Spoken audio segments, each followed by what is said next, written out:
All right, we back. So for those I was at the beginning, let me just go back. For that tune that we just played, one of my friends created that during COVID. He just was playing around and he just created that tune for me. He ain't got a DJ name right now, so I just call him DJ Hobo because them his initials. But anyway, before we was distracted by some goings on and some shenanigans, we're gonna blame it on Trump because everything is his fault. Uh, I was just talking about people who while we're what are we waiting for to connect with people who we claim we care about or miss or whatever? Why are we waiting till they die? No, we got to get beyond that and start reaching out early. And look, if you want to make amends with somebody or check on somebody, do it. Don't wait till they die and then tell a lie about, oh man, I was thinking about them the other day. I meant to call them. Because no matter how busy we are, and we all busy doing something. I don't know what the fuck we doing, but we all busy doing something. When is it you ain't got 3 minutes? Send them a text while you taking a dump. Go ahead, Mo. No, I just wanted to jump in because I'm gonna forget, man. As soon as you say two more sentences, but on top of what DVP said, man, don't get down to the one thing I can't stand is when you ain't reached out to somebody for a long time, and then you get to the funeral and you're the loudest one. Oh, I don't know what I'm gonna do without him. And it's like that's just hypocritical, man. Reach out while people are still alive, and y'all can go do stuff. You can talk to them. And don't show up like a hypocrite, man. I can't stand that because I know people that wasn't close to each other and want to come to the funeral, and believe it or not, it's the loudest person, like they was close, like you just saw him like a couple of days ago and spent time with him in the hospital. Hypocritical. Don't do that. Right. All of a sudden now, this is the most important person in your life that you lost touch with. So yeah. Let's just go on. Like I said, a friend reached out and I actually reached out to him, but we had reached out before. He's like, "Yeah, man, I've been meaning to call you." And I was like, I know y'all don't want to call people while y'all in the toilet, but you're Facebooking, you're posting. You might as well just call them. They'll deal with the echo. but quit waiting till they gone, as they say. I don't need the flowers when I'm dead. If you're gonna praise somebody or whatever, miss them, let them know you miss them. You just never know whose day you might make. You might just accidentally. You might accidentally stop somebody from committing suicide by just calling to check on them. Do you like them that much that you would be cool if they didn't kill themselves? Just put in that vein. All right, so I just wanted to get that out the way. Mo, I'm gonna put you on the spot right quick. Go ahead. What the hell is going on with these 401ks in this new administration? To say that again, the what? These people who they retirement was 401ks. Yeah. A lot of them, man. A lot of them, they like them stockbrokers are old. They ready to jump off buildings because they ain't got nothing. They gonna have to work another 20, 30 years. Wait a minute. Is this a new development? Because if it's new development, I can tell you what happened. Hey, this show area expertise. Okay, well, if it's new, you got Trump over here behind the controls, the stock market controls. Trump and Elon Musk behind the stock market controls. If you look at the stocks for the last, I'm gonna say like week, man, it's been nuts. So everybody know they've been battling with the rest of the country for super domain control and everything like that. Well, look at the stock market because it's a reflection of those talks. I don't even know if I want to call them negotiations, but those power moves that Trump and Musk are trying to make. All right, a lot of countries ain't having it. They're like, okay, you want to play like that, boy? Okay, this what we're gonna do. And so that kind of contention going on. If you look at, the stock market is down, man. It's real. I haven't seen it this bad in a minute. So that's what I think is going on, man. This is a power move stuff. People knew Trump tendencies before he got in office. He knew he was going to throw power moves, throw his power around, tell people what to do. He ain't the kind of dude to ask nothing. He going to tell and tape. That's what he does. And people knew that. And that's what's going on now. And some people, even little guys, are like, yo, we ain't putting up with it. So that's a big part of it. What's up, Antonio Holman? How you doing, sir? Where you watching from? And it's crazy. We was talking about it. It sucks that the people who brought him in don't get a direct thing. But it is what it is. Wait, what do you mean don't get a direct thing? Like the people that voted for him, they should lose more than the people that didn't vote for him because this is what they want. They should lose. So I was about to say they waiting for their $5,000 checks that's supposed to be coming out. Oh, well, the IRS is a little behind right now, so your check might. That's because they be a fired little most of behind. those people at one of the Most, reasons. damn near all. So, it is what it is. What's going on, Constant Miles? Okay, I like this. I can see who popping in. How you doing? Okay, so where are they? They popping up on Random Thoughts. Okay, tell them to comment. Ask anybody, can they hear us? Say something. Just Antonio, Constance, if you can hear comment. us, yeah, just give me a quick comment, say I can hear you, or just say here or present. We're gonna act like we in school. You know, y'all finally went to class. So I do want to ask Mo some stuff since Mo is into the stocks and everything. You know, one of the things that I know is going on. So there are two things actually. One, I heard that Rachel Maddow has a clip that's out about the person where President Trump got his idea for tariffs from. Have you all seen that? I have not. You seen it, Mo? I saw little pieces of it, but I might not know as much as you. But go ahead. It's only a few minutes long, but oh my god, I don't even want to try to describe it. I'm gonna try to find it so that we can play it, because if it's true, and this is of course one of those things, you know, we don't know everything that's true, but supposedly his son-in-law found this economist who, and the reason that the main reason he picked the guy was because of the title of this book that he wrote, and it was basically saying something like Death to China or something. Oh my goodness! And the thing was, the book talked about the U.S.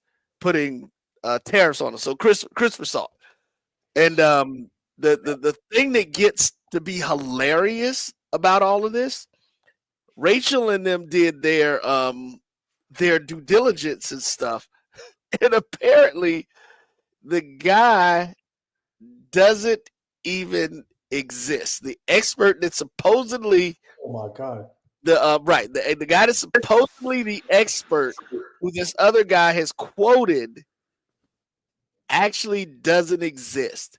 He was actually invented, and it was just so hilarious. Wow. That I didn't know what to say or do, and what the heck is happening? Yeah, Rachel is a beast with her fact. So my stuff. Okay, so my picture is frozen. What's going on, Crystal Deuce? Where you watching from? Welcome to the show. Peter Navarro, yes. Yeah. Peter Navarro, and the guy, the expert, it's actually an anagram for the guy's name, so it's backwards. It's the guy's name. I don't know. So my audio is still here. I'm not sure why my picture. Yeah, I'm moving on all of mine. So it's me. It's something, and I think it has to do this. Oh, that's what's up. You're in Mississippi. Welcome to the show. We hear you, Roy. We hear you fine. All right, so you know, and we talk. Here it is. We talk about a lot of different things, and that. Did you? I'm assuming you heard that, huh? Yeah. Okay, so here we got to play this for everybody. This has to be played, dude. It's hilarious. You gotta play it. Yeah, this has to be. I was like, you have got to be kidding me when I saw this audio. Okay, hold on. So here we go. Like when and why and how we started talking about tariffs in the first place? It was in his first campaign for president. Trump didn't really have any formal economic advisors. So he told his son-in-law, Jared, to find him an economic advisor. Trump reportedly gave Jared some vague ideas of what his thoughts were on economic issues. You know, something, make me look tough, China bad, something. Jared then decided to find his father-in-law a financial advisor for his presidential campaign by going on the Amazon.com website and starting to browse books. Not like reading the books, because you can't do that on the Amazon website. He was just looking at the covers, looking at the titles. And he found a book title that he thought was so cool. The title was Death by China. Oh my God, that's so cool. That's so awesome. And that apparently was it. Quote from Vanity Fair. Trump gave Jared a summary of his views and then asked him to do some research. Kushner simply went on Amazon, where he was struck by the title of one book, Death by China, co-authored by a man named Peter Navarro. Jared then cold called Navarro, a well-known trade deficit hawk who agreed to join the team as an economic advisor. Navarro was a major advocate for an aggressive pro-tariff policy. Where did Peter Navarro get his idea that tariffs would be a good policy for America? What was his backup for that conviction? Well, he did have backup from a real expert who he cited in at least a half dozen of his books, including the one that Jared found on Amazon, That Fateful Day. In all of his books, Peter Navarro has cited an economics expert to justify his views. And the economics expert he cites is somebody named Ron Vera, V-A-R-A, Ron Vera. When Trump won the presidency and entered the White House, this Ron Vera started circulating a memo around Washington in support of Trump using tariffs in trade policy. According to the New York Times, the memo had been, quote, sent from an email address purportedly belonging to Ron Vera. At one point, Ron Vera wrote in the memo that Trump could, quote, ride the tariffs to victory. Problem is, Ron Vera doesn't exist. He never has. The economics expert that Peter Navarro has long cited to explain why he's so gung-ho on tariffs, this person, Ron Vera, is a made-up person. He is a fictional person. Peter Navarro invented Ron Vera as his expert source so he could quote this expert source over and over and over again in his crackpot books. Who is Ron Vera? Ron Vera is an anagram of Navarro, which is his last name. I mean, my name anagrams to Macho Waddler, but I don't see myself trying to talk you into doing what Macho Waddler wants, right? But that really is how the Trump administration crafted its tariff policy. That's where Trump came up with the tariff idea. Circulating a fake memo from a fake person with a fake email address in order to make it look like this was a serious issue being debated by real experts. That is the intellectual basis on which Donald Trump today wiped $6 trillion of wealth out of existence and crashed America's markets and brought America and the world to the brink of a self-inflicted, on-purpose, global Great Depression along the lines of what we had in 2008 and what the pandemic inflicted upon us in 2020. This time, the global disaster is Donald Trump's big brain. Yeah. And none of that should come as a surprise. You know, it's I was talking to somebody and it's like, once you know, if you pay attention to what's going on the last, 20, 30 years, if you just look at most of the things in your house, if you read the fine print, they will say made in China, imported from China, something about China. If you watch any of these contests, the science thing, whatever they got going, even though they may be won by Americans, they're not Americans who are winning. What's up, Trav? It's crazy, but it's one of the things most of your grandmama said: be careful what you ask for, because you just might get it. Got it. I think these 4 years are gonna be tough, but we can make it through them. We can make it through them. But pay attention, man.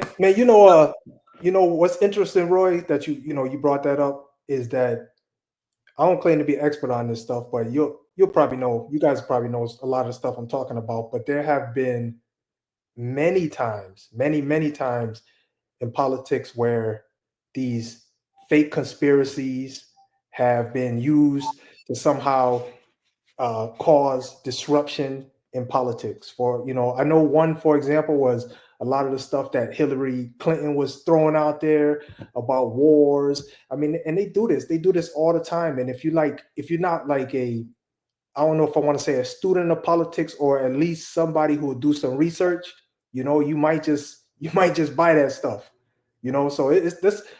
I think there should actually be a law behind this. They won't allow people on TV and news to willingly put out information, without trying to verify the source. They can still get in trouble if they don't do a good job, but without trying to verify a source. But these kind of conspiracy things, those things are damaging, man, and they can cause a lot of problems.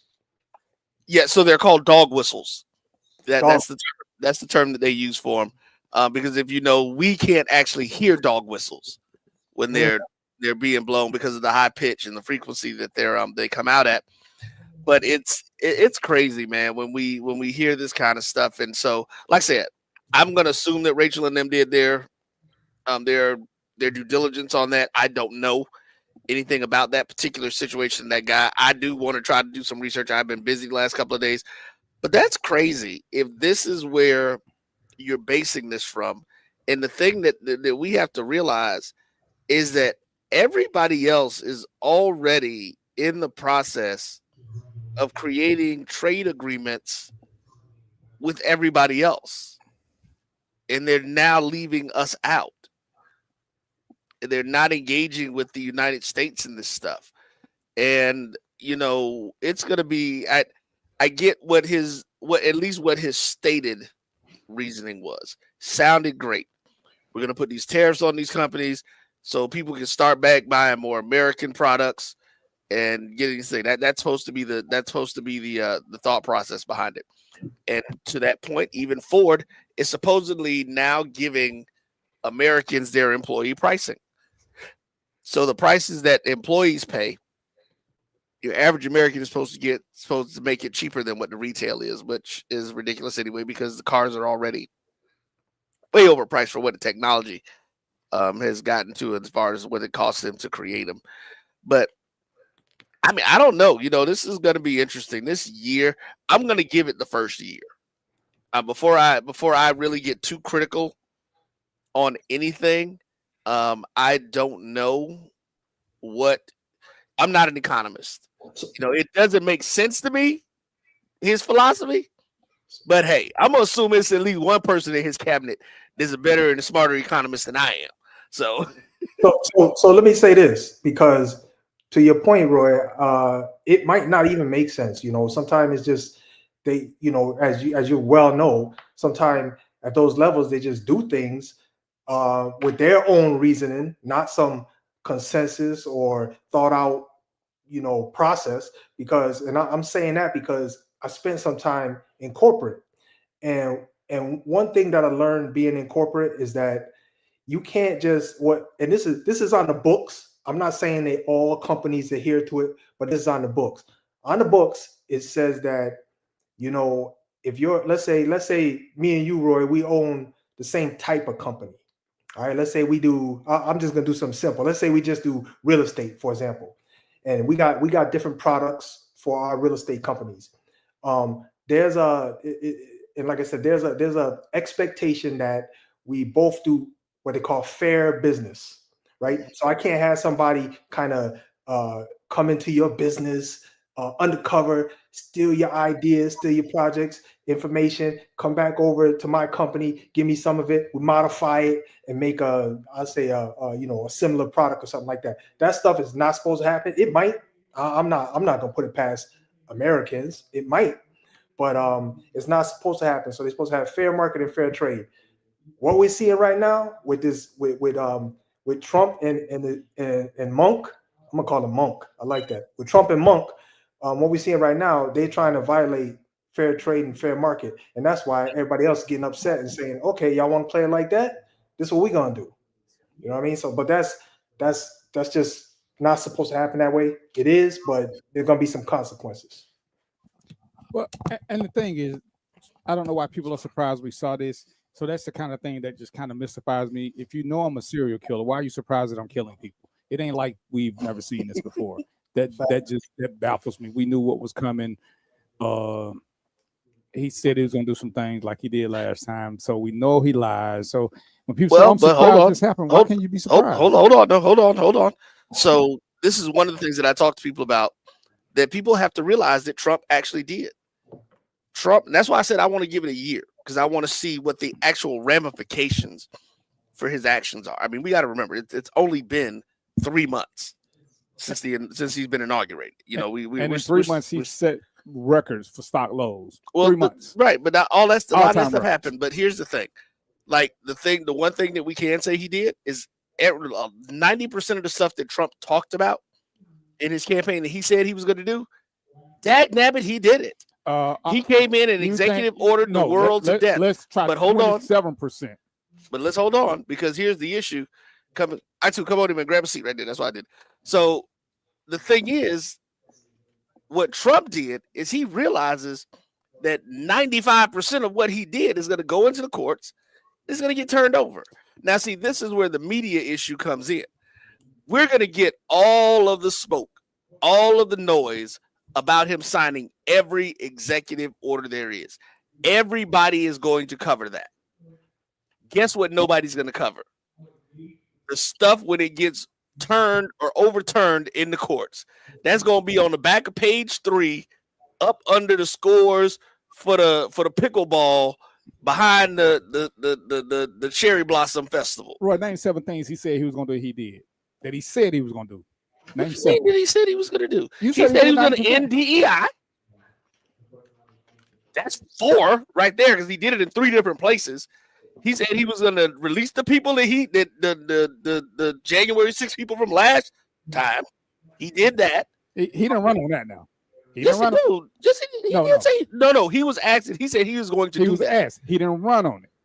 What he ran on was lowering gas prices. What he ran on was stopping the war. What he ran on, no. Hold on. No. You say he did 90%. No. The war is still going on in Ukraine. He said he was going to stop it day 1. So you can't say he did 90% of what he said. No. Yes, I can. No, because you can't, you're Darren. Listen, let me finish. You're not listening. Yes, I am. Your name. So you know what? You go ahead and give me 10 things that he said he's not going to do. The war in Ukraine is still going. Correct. Gas is still high. Rents ain't been lowered. None of that. That's 3. And I asked you. I was telling you. What did he say? DEI stuff. My man. What did he say he was going to do day 1? Day 1, I'm going to stop this. Okay, now. All of his day 1 promises. Use the statement. That statement. You said 90%. So if you're going to do 90%, some of them day 1 things got to be done. Other than that, right? I'm good with 30%. You can't say he did. Just like when he did everything he said. You're missing You're missing my point. No, I'm not. Yes, it is. The stuff that he ran on, he told those people he was going to do certain things. He has done most of the stuff that he could do through an executive order. Those things are done. He can't stop the war.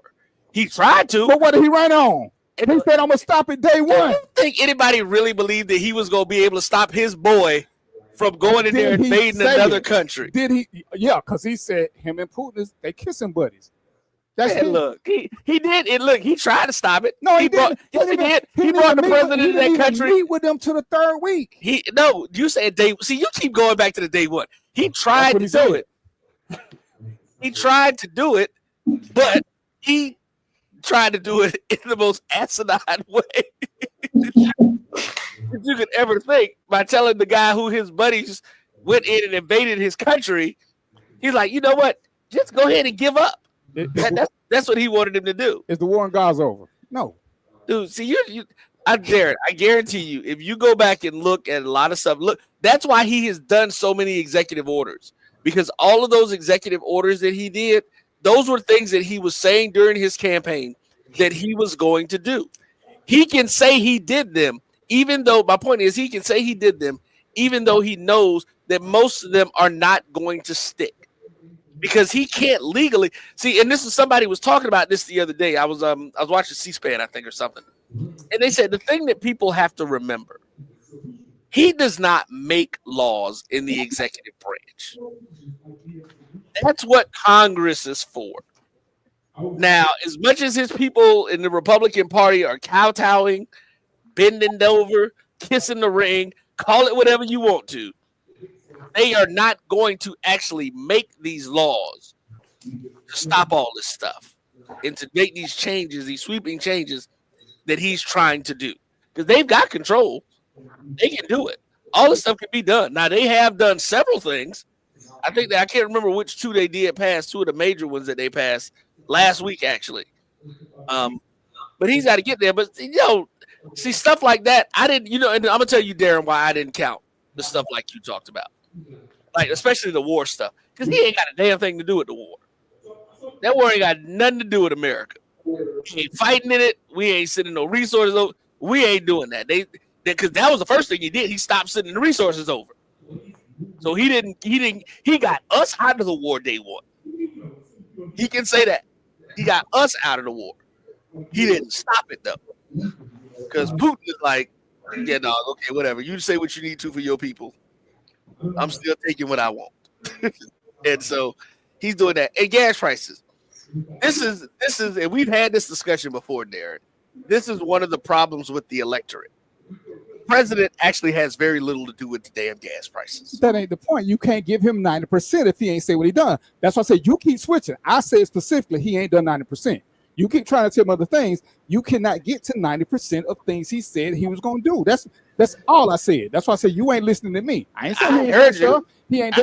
He ain't done 90% of what he said. You can't get that he has, but he has to have control of it to be able I to don't do give it. a shit, Roy. If I say I'm gonna do something, I can't sit back so I don't have the control. You if go- I say, my man, what's your name again? If I say I'm gonna pay your car note and I don't do it, I said I was gonna do it. I didn't. There's no. I don't have his account number. But see, I don't know who Darren, it's with. that's a different story. It ain't. Yes, it is. Hold on. That's you saying that you're going to do it. That's what you said. But no, I'm talking about like the war. You can't come in and say, I too, Roy gonna pay your car note. To hell, Roy is. You can't make me do that. You know what? See, and this is like with the little boy who breaks the baseball. You got kids. Okay, when you have kids, you got kids, yes? When your kid do something, he throw a ball through a window, you can't tell him he can't deal. He's already done it. So you should say you shouldn't. When I say I'm going to do something, if he chooses not to give me his account number, I still said I'm going to do it. It ain't his responsibility to make sure I get it done. So when you say somebody has done 90% of what they promised they were going to do, that is on them. It ain't on nobody else, Roy. We can sit here. Once I say I'm going to do something, she can say how. I already said I was going to do it. So how is really up to me. She just don't believe me, so she want me to tell her how. But once I say I'm going to do it, that's on me. He has not done 90% of what he said. Now I'm going to stick to that. You can't point to 90% because I'm going to stick with it. Eggs ain't went down, gas ain't went down, rent ain't went down. The American economy ain't better. The American economy. I'll be back next week to give you the information. The American economy has never, ever in the history of neverisms been good under a Republican president. That is a fact. Only 2 presidents have reduced the deficit. That is a fact. One was, what's the guy's name? The saxophone player? Slick Willie. Bill Clinton. Slick Willie. The other one was Obama, who y'all don't want to get credit for shit. Only 2 presidents have reduced the deficit. This guy said he was going to be the greatest. He also said he was going to bring in the best people. Lies. He has brought in the most he has brought people who shouldn't even got applications. So we can't keep saying he did something because now we're giving him fake credit. That's just I'm gonna give you an A for effort. Let's give him an A for bullshitting people. Let's call it what it is. Darren, I didn't see. This is the part where I agree with you 100% with that. You can't because that was just my point though. And like I said, I'm gonna come back next week and we're gonna go through. I'm gonna have a list of stuff. You have a list that he said that he's gonna do, and I'm gonna show you the list of executive orders that he signed. BBC, I already put up a list on BBC, and BBC said I'm right because he done said shit he ain't done. He ain't gonna do. You see, Bo, this is what y'all be dealing with. This is what I'm coming back to now. What did y'all teach me?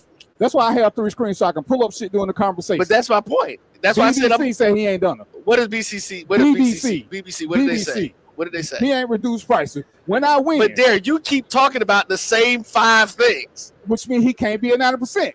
How do you get at 90%? How do you get he done 90% of what he said. Because he did. Derek, he promised like 5 things, like 100 some things that he was gonna do. So if he did 90%, he signed do 90. He signed right, and he went through. He had a list of things, and he said he was gonna do all this stuff. He literally his birthday ended. Did he? No. Did he not sign an executive order to do that? That's one of the things that has to go into the courts. So again, I don't give a shit what he signed. It's either done or it ain't. They won. Shit he said he was gonna do. He did not do most of them. See, Derek, you know what? Here's the funny part. Here's the funny part, Derek. This it is semantic somewhat, but you're making my point. He did all of these things knowing that they were going to be overturned. He did most of them understanding that he can't make law. He can't unilaterally change law. Okay. Hold on. Let me jump in because I think I see the problem here. I think one of you are saying tried to execute, and the other one saying accomplished. 2 different things. I think Correct. Tell me if that's what I'm saying. That's exactly what I'm saying, but that's where we're different at. Yeah. The thing is, he was talking to those people in the backwoods who had absolutely next to a 2nd or 3rd grade knowledge of our political system because they've stopped teaching civics in school 20 years ago. So these people don't know that the president cannot go in and just randomly change laws. But they happy. He said he was going to do this, and he did. He was going to do that. Hell, he went in there and fired his people. He fired all these people. These people that damn voted for him didn't realize your ass was on the chopping block. On day one, I will launch the largest deportation program in American history. Guess what? Biden was deporting more per month. See, these are simple facts. We get caught up because they're showing them on TV, but the numbers don't add up. And that's what I need for you to continue to do. Though that's the point I was making. The mainstream media is not going to talk about that. Again, and I'm cool with that because that's why I keep all my devices. When somebody say 90%, I just need the proof for 90%. Say he's doing a lot of things. I'm gonna give him the credit I gave him before. He made blacks more aware about politics. He made blacks more aware about things that we took for granted because it affected us. Those weren't his promises. And I'm gonna stick with his deportations. And this is where you colors got to pay attention, because there is no due process right now. There is no due process. And I'm willing to bet that 99.99% of y'all don't walk around with a visa or passport or birth certificate. So if ICE comes and gets you on the street and say, hey, because I remember some of y'all said y'all was from Africa. Some of y'all said y'all was from Israel. So if they call you something that you're not, and they decide to send you to one of these offsite locations, what are you going to do? Because there's no way to prove there is no due process. So guess who is next on the list? Because damn, some of us look Haitian, don't we? Forget your accent that's from Bankhead. You look Haitian. Some of y'all look Jamaican in Africa. He don't care who he deporting. So everybody look a certain way now. But this is the thing y'all are overlooking. He wants reckless abandonment because he needs to get his numbers up so he can say he deported the most. See, he will talk a lot. This is why I need some more ladies on the show, because they can say, guys will say a lot of shit. They don't do what they say. Oh, I did this. I tried to do this. Yeah. Try don't mean shit. Either you did it or you didn't. It's kind of like that test. Either you passed or you didn't. Giving your best don't mean shit to nobody. Did you pass? Well, I tried. That's not the question. That's not. Nobody asked you if you did your best. Did you do what you said you were going to do? I tried. So if we're going to give somebody credit, let's give them factual credit. Not fact. We're not doing this for participation. We're not doing this. I try to be the best host I can be. You know what? Sometimes that's bullshit. Sometimes I'm just trying to get through the show. Sometimes. See, that's why I got Mo here. Mo is my regulator because he's a good dude most of the time, except on breaks. I don't know where he be on. But this is why we balance. And this is why we have a system of checks and balances, because people will tell me, oh, he's doing this, he's doing that. And then you have to point out little things. See, nobody wants to talk about the budget. Oh, he going to make America great again. If his idea of America being great is back when Washington was a president, that's what he's going for, because that's when America was great, when it was just them, not us. So we get caught up in thinking he's doing this and give him credit, and we'll deflect. And that's not a good thing. It's not a good thing. Well, I'm gonna say the 401k is affecting his people when he is stopping these shutting these programs down. When he cut the Department of Education, when he cut the programs that feed Atlanta public schools, those are red states. Those are the most impoverished states. It ain't the blue states. These are his people. So he didn't tell them all of this. He didn't say all of that. See, because he's flying by the cuff like he always does. He will say a bunch of shit, and we get caught up in certain shit. People who love him want to point to the 42nd and the 43rd thing he did. But you know what they say when you read the ingredients on a package? The most important ingredients are the top. Those are the things you really want to pay attention to. All the shit at the bottom, those are less than 3%. See, that's what he's doing. He's doing the 3% shit. The things that he ran on, his top 5 or 6, they're not happening. The only thing that he has done that I will give him damn it great credit for, because I'm not a fan of it, I don't believe transgender should be competing with women. They should have their own league. I can't be the only smart guy in the room. They got a league for mentally handicapped people. They got leagues for physically handicapped people. Why we can't have a transgender league? Let them do their own thing with their own kind. I ain't that damn smart, but that just seems like simple math. Let them compete with each other. I don't want no transgender to beat my daughter off the homecoming queen. It is what it is. But that's my thing. That's the only thing. He doing his own shit. Damn, you taking Jackie Robinson out of the whole thing. What the fuck is that about? Jackie Robinson, what's her name? Harriet Tubman. They washing things out because, ladies and gentlemen, we're next. So, man, I got to jump in on that one because look, I'm on fire on this because I've been thinking about this a long time, and one of the things I'll say is we should have already been, and I'm a little pissed off at this, man.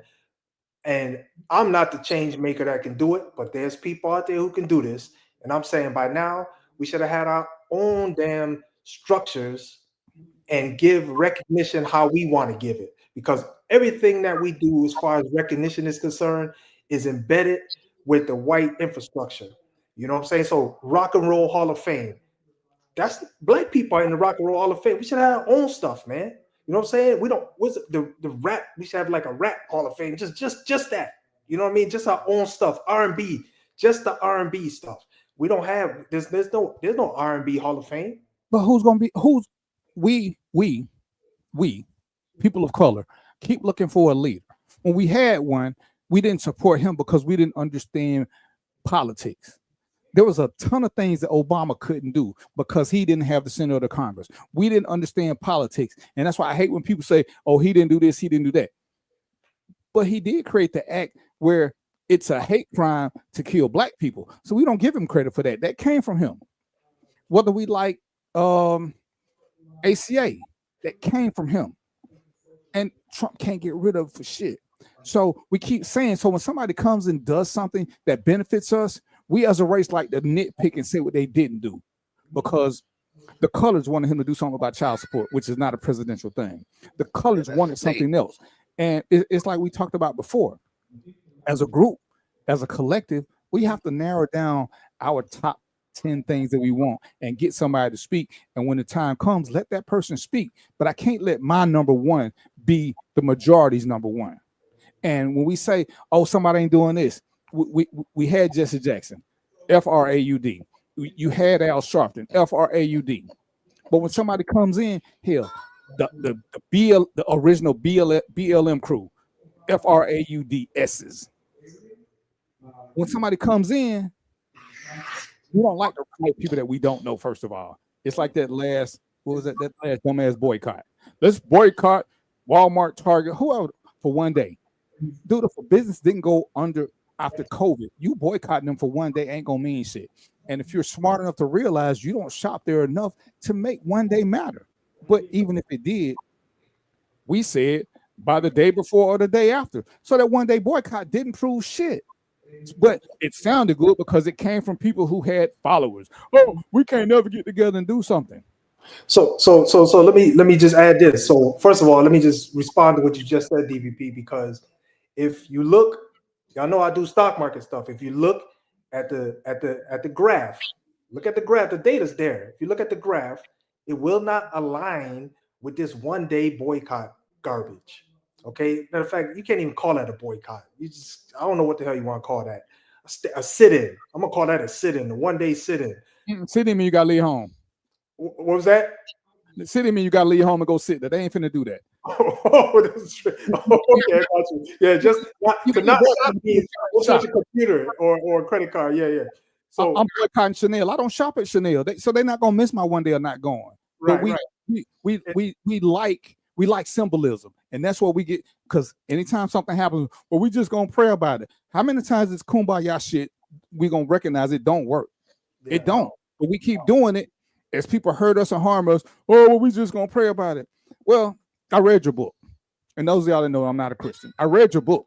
There's a whole section in there about discernment. Hell, there's even a section in there called something about an eye for an eye. Ain't nothing I read in that book where it keeps saying let people slap the shit out of you and you just gonna keep going back to prayer. I didn't read that. Maybe it's in the section. One of y'all can send me what it is. But that book that y'all love to refer to has ways to fix things. An eye for an eye. Yeah. Well, discernment. So when you see somebody doing some dumb shit, you ain't got to keep waiting and taking it. Darren, technically, eye for an eye is the Old Testament that is under the law. We are now under grace. in the Oh, that's right. biblical sense. Because it's so many editions of this one damn book. This dude that y'all got all this faith in, he got 27 different copies. That just mystifies the shit out of me. So he spoke to who and how many different people did he speak to? So we got everybody else's translation. So I can't read for myself. Oh, well, you can't read the Old Testament. You got to read the New Testament. Oh, don't read the New Testament. Read King James. Read Pookie. What the hell? So all these different versions that don't even align, but we keep aligning ourselves with this.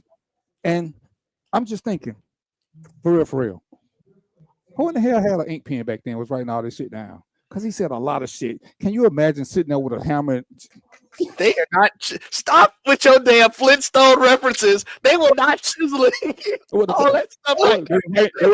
They were writing with felt pens? They've had pens and they've had ink and paper for a long time, Darren. So you mean to tell me Noah had a log of the animals that he had on this ship? And none of the predatory other animals. You said they had chisels. I'm just saying.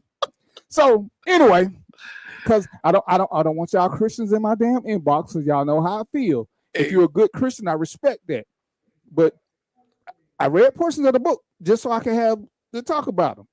At some point, we got to stop praying and do something. At some point, we got to stop waiting for everybody else to get us there. What's up, Money Man Perry? The Bible tells you that faith without works is dead.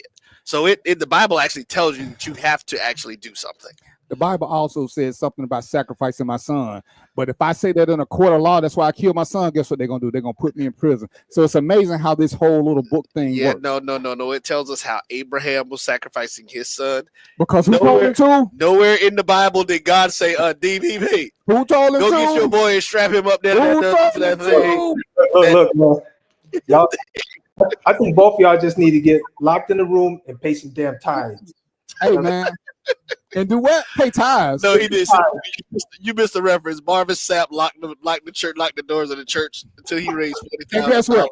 If Marvin Sapp say that God told him that, we should believe that, because God talked to everybody else. That's why I find it amazing that if somebody kills somebody and they say God told me, we call them crazy. But if you say God told you to sit out there and do something stupid, we're gonna tell you to have faith. I can't understand the difference. Because God had a sense of humor. He did let them sacrifice his boy, his oldest son. I'm just thinking. So if he let them sacrifice his oldest son, what's the issue? We get random. Let's go back to Trump. It's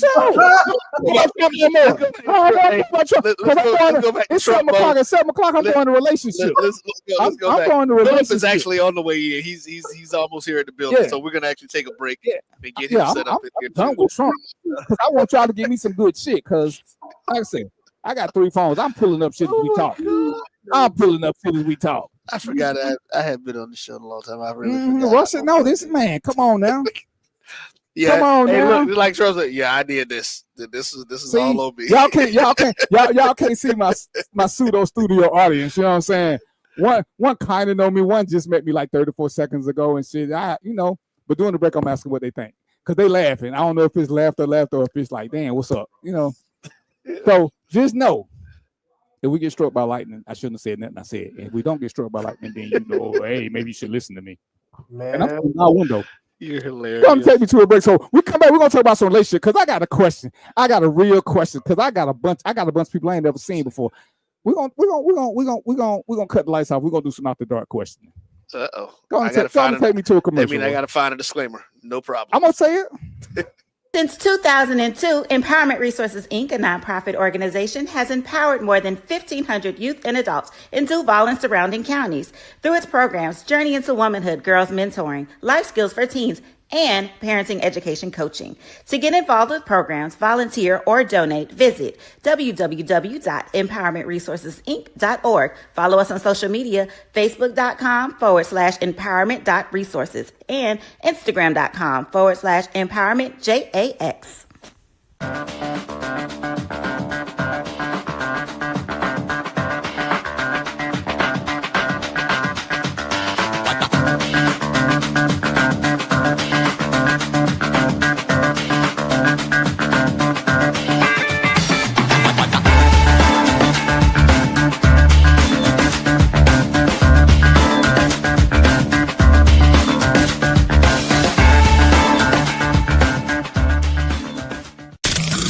The human voice has always connected audiences with experiences. Major brands all across America have trusted Kever's voice time and time again.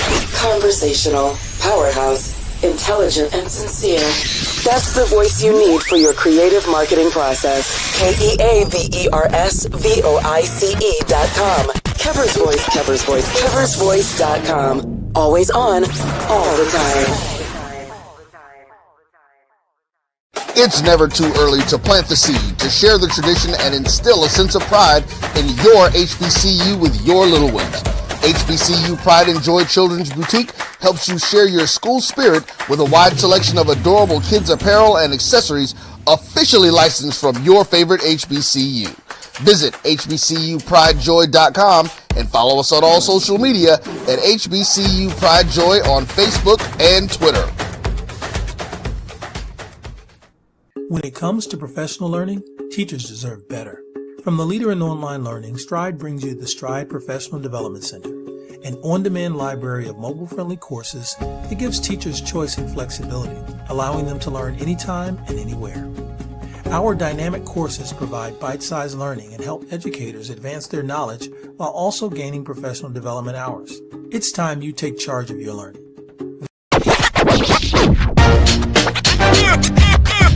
It's like a loop machine. All around town, people trying to get down.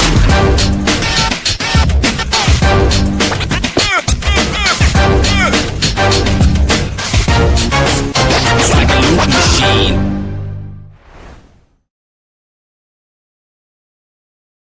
You're looking for the latest information on Southern University sports, the Southwestern Athletic Conference, and HBCU athletics. There's only one place to go.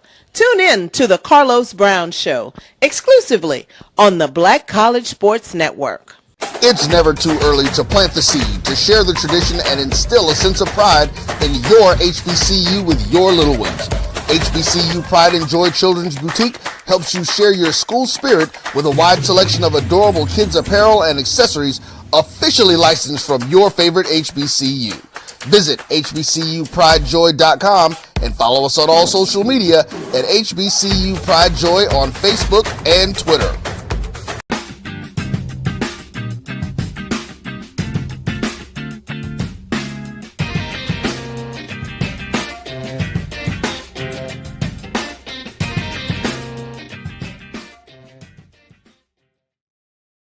What's happening? What's happening? My favorite fugitive is in the house with us. You know what I'm saying? I ain't sure what name I'm supposed to call him, but you know what's crazy? He almost let his HP touch my Mac. You know what I'm saying? It was about to be a hostile work environment up in here. I think this is the second time me and him been in the same room at the same damn time. So y'all know we ain't like Michael and LaToya Jackson. No, don't worry about that one. We're gonna use the handheld mic actually. So here was a conversation that kind of just caught me off guard. So you know what I do? I start inboxing people. I start calling people because I wanted to know. It's certain things. You know, I was told I don't talk about relationships no more. So I got, what name we using today, sir? Okay, I got Theo here. He's from a younger generation. I got some people in the background who saying stuff to me they don't want to be seen yet. And of course we got Roy over there, and we know Roy is he's the good one. Here we go again with the white lighter. So do the. I didn't tell you it was a white lighter, man. Let's push. Let's push. So, you know, I was having a couple of conversations. Oh, actually, I came in on the middle of a post, and it caught me off guard. And it said, "Why do men ask whose is it during sex?" And we're not talking the spouse. Okay. Oh, wait a minute. Hold on. Wait. Hold on. Yeah, back up. Views and opinions expressed by the host, the guest, and those people around here necessarily reflect those of the Jericho Broadcast Networks, sponsors or advertisers. DVP have at it. So, you know, I'm confused. And maybe because because y'all know me and Virginity, we close to each other, not Virginia, virginity. So don't act like don't do that. The whiteness is superiority. So stick with me on this. So in my limited experience, I figured I would venture out and start asking random people because y'all know that's what I do. I'm like the dude on the street without a camera. I just be like, yo, I got a question for you. You know, you feel open and honest. They don't know me, so they ain't got no reason to lie. And I hit a few inboxes. I put a couple of places. So I asked the ladies, is it common for men to ask during that magical moment, whose is it? And I'm thinking that I'm gonna get a lot of no's. That's just crazy. Because you know, there's a social media stand and there's a IRL in real life. So in my mind, in real life, this can't be a question. Because like I say, you know, I've had sex like maybe twice because I got 2 Yesterday. kids. So Yes. I ain't sure about one of them. So I'm gonna say I had sex 1.5 times. Since yesterday. So Philip, you're in the wrong one.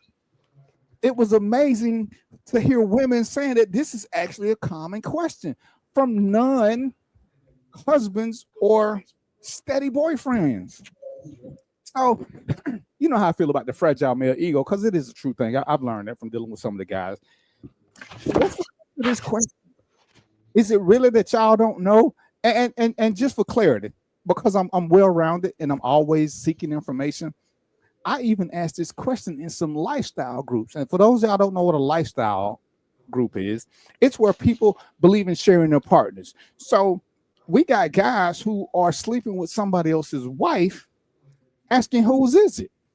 And it's like, okay, again, because I'm new to this and I ain't really got over my virginity, because if women can be born again virgins, then I'm a still again virgin. Sitting next to the window, so I'm gonna be all right because I'm sitting behind the wall and when the the lightning lightning comes strike through. me. So y'all know it's all true. See, y'all proof of this. It ain't over So yet. I'm just like, how do guys really, you know, is it a role play thing, or are these guys serious? And I'm listening. I ask women, you know, what do you say when they ask this question? And most of them say they try to change the subject. Some guys are persistent about asking this question. And, you know, some of them, you know, they would say it's mine. That's crazy. My Oh bad. my God. Now Trump and the tariff just popped in the middle of asking who's is. I mean, because to me, that's like saying who's your daddy. It's Man. Here we go. Because I'm not that experienced. When do we start having pop quizzes during sex? Is that something I'm missing out on? So I'm gonna ask Theo, because I think he's the youngest. How old are you? I ain't gonna say it now. How old are you? Roughly. See, he don't even remember. How? And you? Okay, so I got two younger gentlemen from a different era. So do we do pop quizzes during sex? Hold on. We didn't hear the numbers. What was the numbers, DVP? 47, 42. 47 and 42. Okay. All right, go ahead. Do we do pop?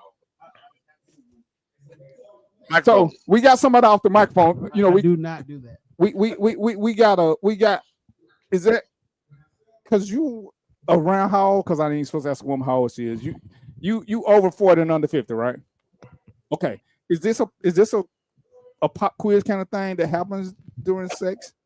So you see, and this is why I say, if you want to know what men do, ask women, because dudes will lie. If you want to know what women do, ask men, because women will lie. So we just had a woman say it's a thing. Yep. Speakers too. So she said it is a thing. Yeah, that this pop quiz during sex goes on. Like, who's this? Okay, hold on. One more thing. We need one more data point. What's the age range of the men asking the question? Because God damn it, somebody over 40 ain't asking that. But go ahead. Ask the age range of the men asking that. When you heard it from your girlfriends or whatever, are these guys over 40? She said it's the over 40 crew. Oh my God.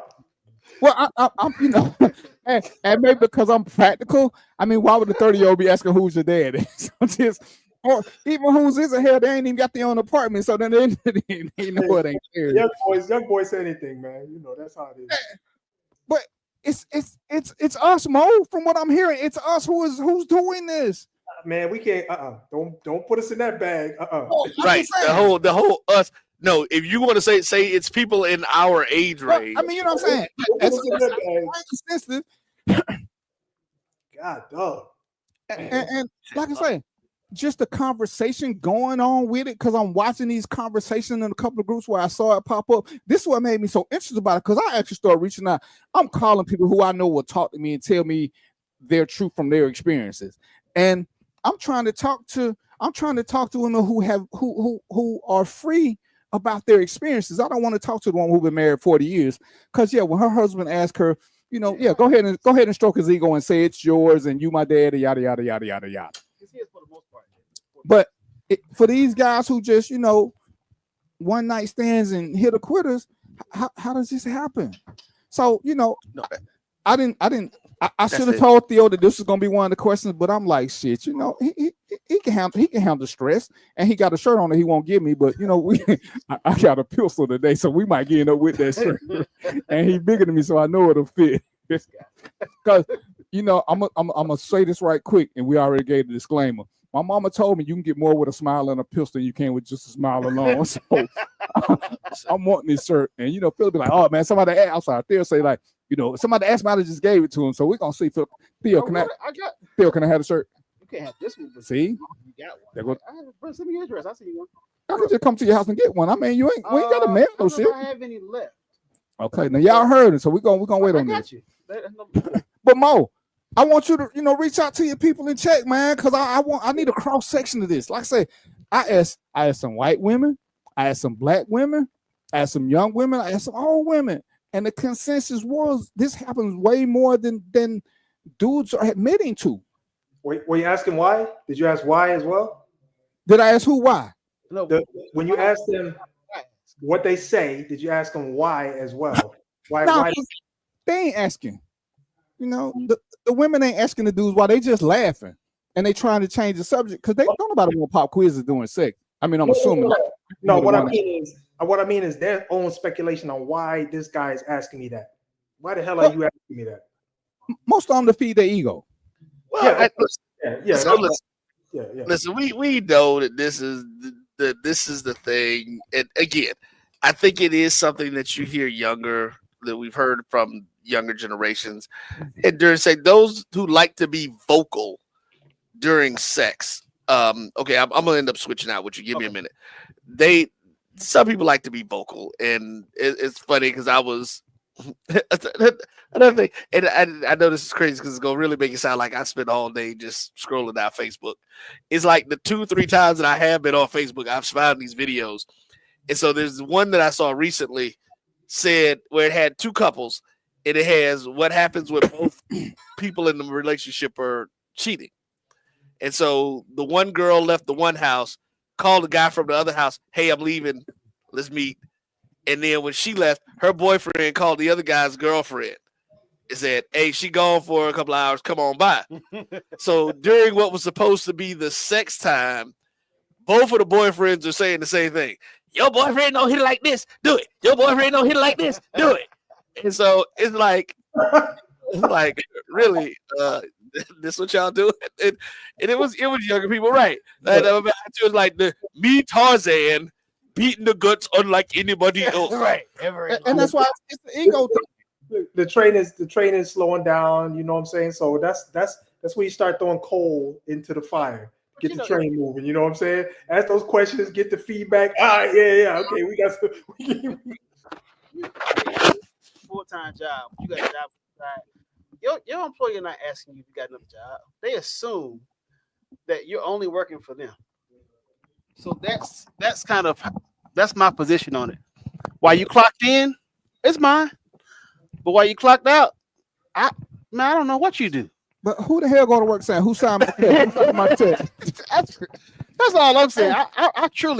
I think it's a setup for failure. It's a setup for disappointment to think that it's only that it can even be yours, especially when it ain't a regular. Like I said, I don't think most of us are stupid. I and I'm gonna stick with what I say. I think most men have a fragile ego. What's up, Tony Lewis? I think we have fragile egos. So yeah, we want to have our ego stroked, especially then.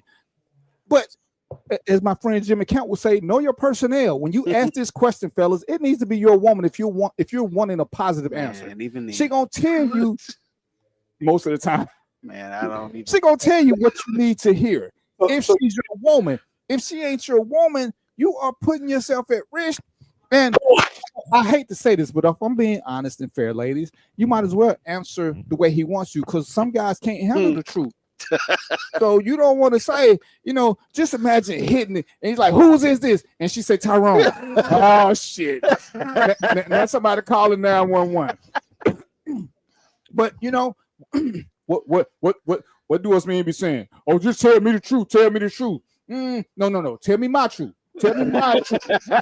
Don't tell me the truth. So, like I said, when I saw this, it was insane to me, because the group I'm in is mostly older people who were having this discussion, which is why it caught me off guard, because we're not talking about one of these groups where I'm the elder statesman. This is a group where I'm just a regular dude, and I'm looking at some of the guys who answer. What do you hope to gain out of this? Go ahead. I'll tell you that. I think I know. Well, I don't know. I can't speak for everybody, but what you hope to gain out of it? All right, you can't take it with you, right? You can't tell her, look, package that up. Let me put that in my pocket and take it with you. Only thing you can take with you is the satisfaction of knowing that you put in some good work. So when you hear, oh yeah, you the best, you did this and that, you get to take that with you. That's it. And unfortunately, because what you really get to take with you is not shit till you call back. When you call back, the truth. Exactly. I was doing a little session. That's Dichotomy, y'all. That's one of my favorite songs. But I was having a session one day with a group of men and women, and we were having to talk about just. I can't help but feel how I feel when I feel like I feel when I'm dealing with this. I was asked. One of the guys said he was talking about the number of one night stands he had. How I done had a bunch of one night stands. Oh, I'm that dude. And the girl said, "You don't think that's a problem that they were all one night stands?" No comments. You say, here's my business card. We don't want one night stand. We want to come back a second or a third time if it was good. The fact that you don't get an invite back is kind of like what we say about bad restaurants. We won't complain to them. We just won't go back. And when the girl hit it with that, I was like, "Oh shit! I'm gonna stop saying I had one night stands, even though I never had one, because remember I'm at 1.5." So I was like, "Damn!" She said a whole something right then. Women. Ladies and gentlemen, if we're being honest, in my opinion, in my research, women can actually handle one night stands better. Now, I don't want Nan guy to get mad with me, but this is from the research. When you do some dumb shit, cheat, forget a birthday, forget an anniversary, see, she can go out and get one night of revenge and be good and never look back. When we go out and get one night of revenge, we still want 2, 3, 4 nights, because we that's just how we're built. That's the biggest difference to me in men and women. I don't know too many dudes who is like, yeah, unless we're on a cruise or some shit, but we still gonna get a number and call it back in case we go on another cruise. Listen, man, you start making up stuff. If I could have just moved and shifted this to this angle a little bit, so maybe next time, you know what I'm saying, I'm gonna try that. You know what I'm saying? So that's right. Second time, you need a second time confirmation. You know what I mean? That's what you need. Right. And because to me, like I said, if I was a regular guy doing this, when I get the call back and she'd be like, "Yo, when you gonna be free? Come on over again to get this." Now I can think about asking them questions. Now we can do pop quiz, because I got to invite back. I ain't have to force my way in and be like, "Yo, you want something to eat?" Because we know that's the universal code for "Can I get some?" You want something to eat? Right. Well, I contest that you already got the answer if she called you back. That's what I it might be for a reorientation, because you see, fellas, I don't want y'all to get mad, because I know y'all will be mad and say I'm simple. It's gonna be a whole nother subject. But you get that first call back, that just means you might make the top 5. You ain't there yet. But hey, you get an application. You gotta wait, because 2 times. I know y'all like to think that these women ain't had but 2 or 3 dudes in their life, suckers. But that's a whole nother issue. Once lies, you get and the lying liars who tell them. I'm gonna tell you when you can assume that you daddy or whatever this shit is y'all be asking. Will she give you a key? When she give you a key and anytime access, you top 5. Top 5. You better not be Dude, you better be number 1 if you got a key. I better be on the lease. How do you figure you not top 1 if you got a dude? That means you can walk in anytime you want to. Because see, here again, as my friend infrared would say, let's just be honest.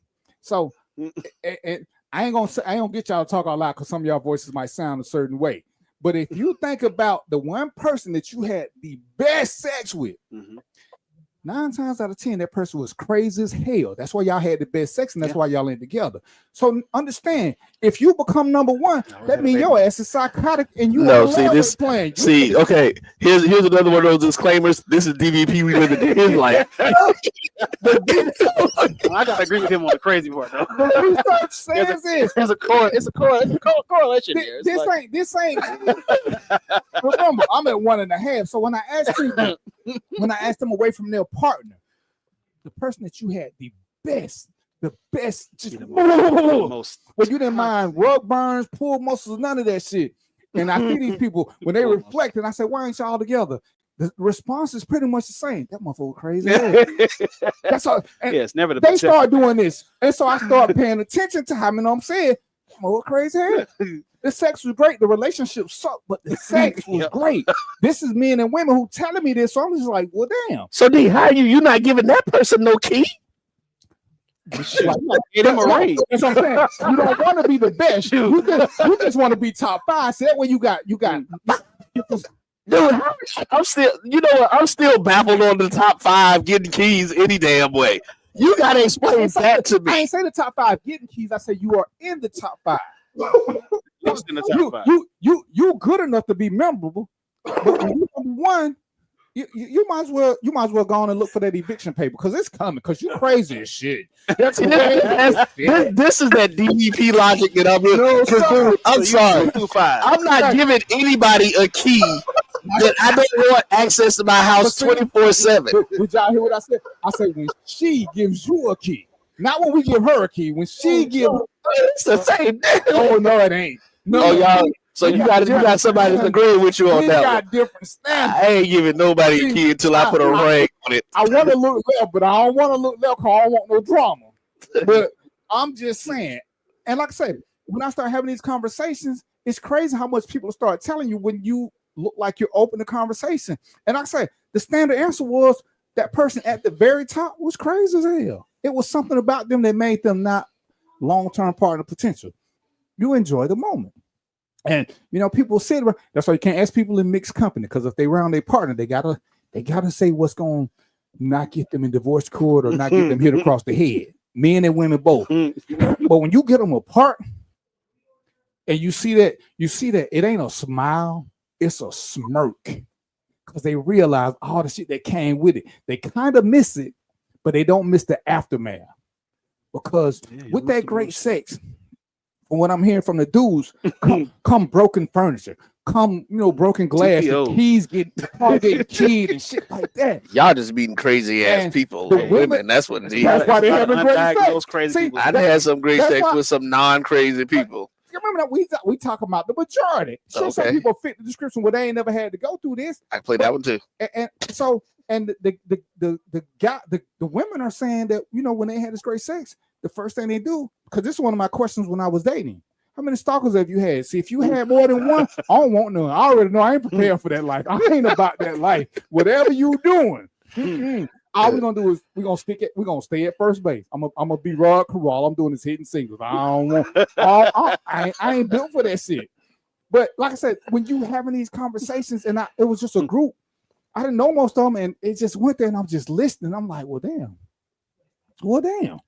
So this is what I ain't got to look forward to. I just want to have something past mediocre sex. You know what I'm saying? I just want to be able to smile, catch a cramp in my toe or some shit like that. I don't want to pull no muscles. I don't want to talk in tongue. None of that shit I heard y'all telling me, because it means it's gonna be some problems. Well, there's this thing right now called husband. Can we? We already ran a disclaimer. Say what you want to say. Husband dick. There's this whole thing about husband dick versus side dude dick. Damn, I gotta get in some of his group. I had a whole conversation with my fiance about it a couple weeks ago. I was like, I'm giving you husband dick, but don't get it twisted. It's some side nigga dick in this. The side nigga dick got you, but the husband dick is what's creating stability.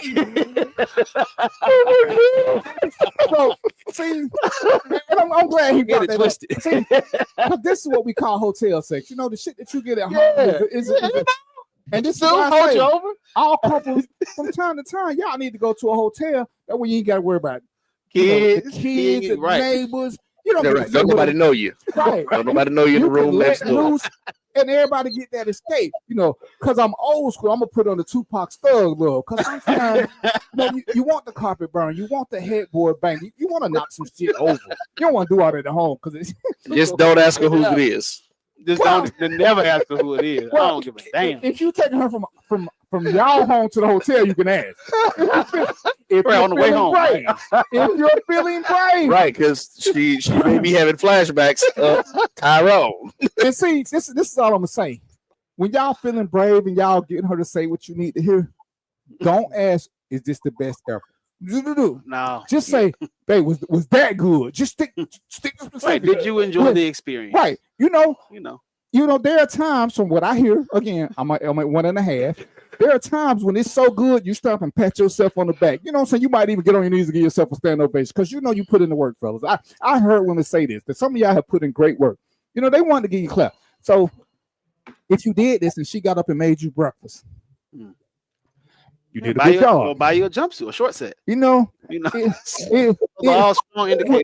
When you put in the good work and you ain't quite sure, if you wake up and slob is running down your chest, you put in some good work. You don't even want to see this good. She ain't, you know what I'm saying? Conversely, if she gets up and gets on the telephone, you're in trouble. If she start talking about she got to go to work or where you going next, right? She in the group. You in the group chat if you're doing that. The best thing you can do in the group chat, sir, is say, and I'll help y'all out because it's crazy. It's crazy what people tell you. She's like, damn, but I guess I've been working too hard. I'm gonna make it up to you. Just go and get this thing. So she, won't take it the wrong way. And like I said, it was just crazy to me just hearing this and watching this and watch these people go because these ain't 20-year-old people. But you know what, though, it being like there's less. You think about it, like they probably don't have the same traffic of other partners. They're not on IG all day. They're not exposed to all of these different varieties of forms that's out there. So they might really feel that sense of ownership. My dad told me when I was a young man, don't never go through a woman's purse. And I just translated that to don't never go on a woman's phone. And then I went a step further. Don't ever ask if it's yours. That's just my through line there. It keeps my ego right where it need to be. Because if you don't crack somebody else back, trust me, she done somebody done. All right, let's do that. It just is what it is. If you had great sex with her, what Theo is saying is she done had another brother balled up in the fetal position, like his like, oh, that ain't. It's okay, man. And fellas, we got to get over being upset because she's had great sex with others. I mean, she had to learn that shit somewhere. Right. Nobody has great sex without first time. Right. Definitely. You ain't probably first 10 times. You ain't having great sex. So I got to do 8.5 more times. Okay. Okay, Mr. So, wait, my 1.5. Mo, hold up, Mo, and Phil, that Theo. I'm sorry. The self-proclaimed former maintenance man. Hello. Right. Yeah. Listen, we're not gonna perpetuate this 2.5 lie. 1.5. 1.5, sir. Listen, I was a great conversationalist. You know what I'm saying? That's what they came for, the conversation. Mm-hmm. And I was a maintenance man. I would change light bulbs and shit like that. Listen, I go pull the tapes. I got pay stubs and said I was exaggerating. You know me and exaggerate when they're talking about shit. I was exaggerating. None of the names I gave were actual names. I just made them up on the spot. But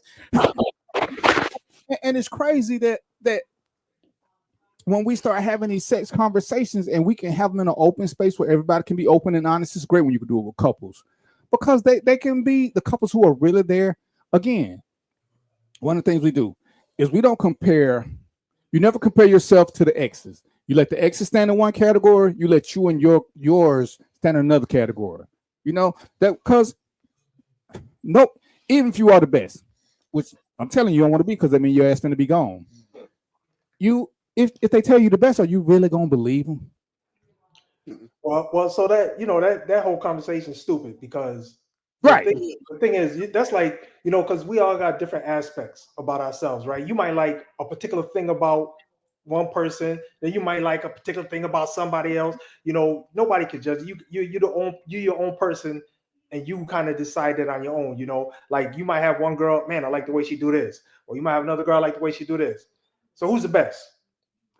Right. It's situational because the shit that y'all might have liked at 20 when you had energy to do a lot of shit. At 30, 40, as I'm hearing these ladies talk, the difference between your 40 plus minutes of stamina versus your 3.5 minutes. Hey, because something we're not going to do a lot of change the positions when y'all get off with them. It's like we're gonna find one. That one. When you're young, you can sprint and run marathon. You're multi-talented. As you get older, variety is changing the TV channels. We watch a different show.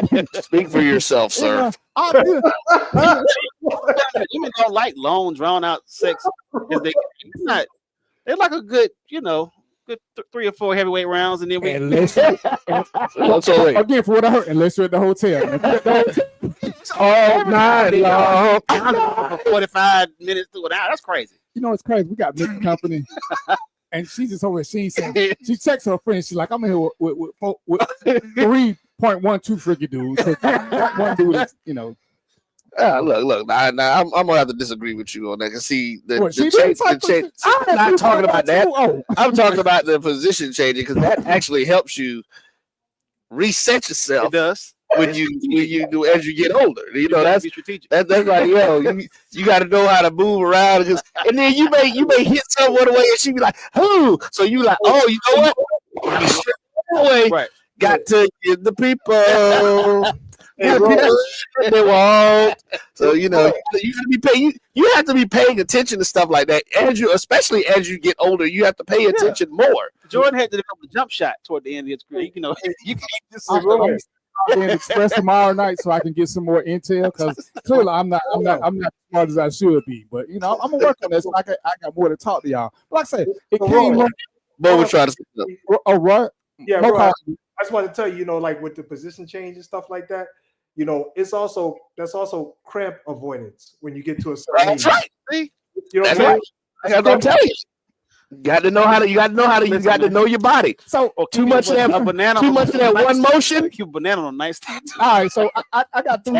I got three who are well versed in this area of carnal knowledge. So what happens when you catch that cramp and that cramp is the right position for her? Hey man, fight through it. I'm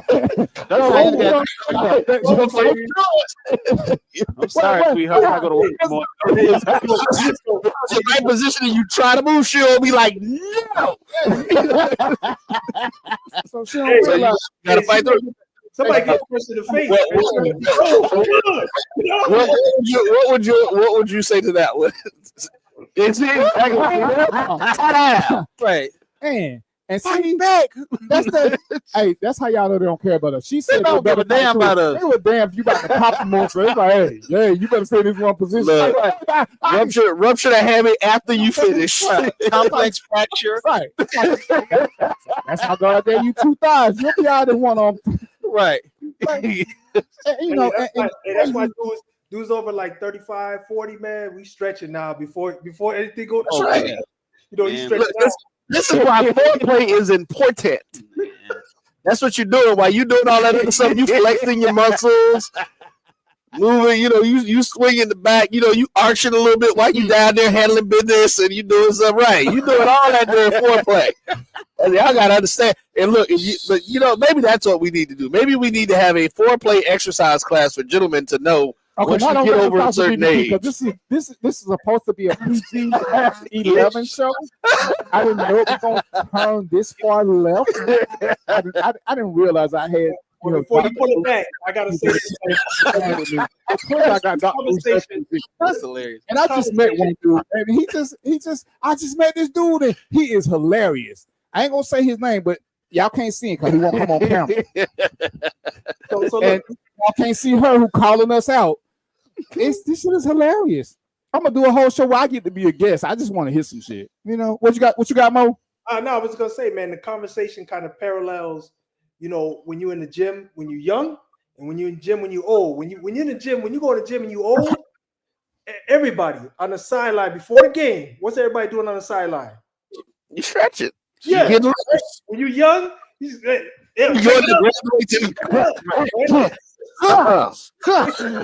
No, sir. That is. You got right.